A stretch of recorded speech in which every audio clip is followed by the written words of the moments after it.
National Weather Service in Jackson has issued a tornado warning for western Ashley County in southeastern Arkansas, northwestern Morehouse Parish in northeastern Louisiana, until 7:30 p.m. Central Standard Time. At 6:26 p.m. Central Standard Time, a severe thunderstorm capable of producing a tornado was located 12 miles north of Sterlington, or 13 miles northwest of Bastrop, moving northeast at 40 miles per hour. Hazard, tornado and quarter size hail. Source, radar indicated rotation.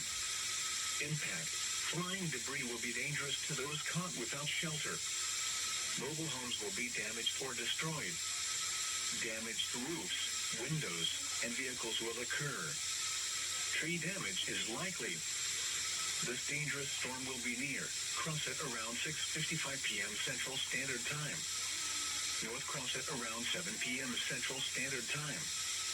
Berlin around 7:05 p.m. Why is it so much? Hamburg around 7:15 p.m. Central Standard Time. Jesus Christ. Like, what am I supposed to do? Thunderstorms include Blankton.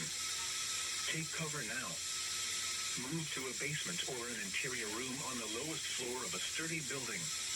Guess I have to spend gold to get a monument. If you are outdoors, in a mobile home, or in a vehicle, move to the closest substantial shelter and protect yourself from flying debris. Repeating, a tornado Really didn't want to do that, but until 7:30 p.m.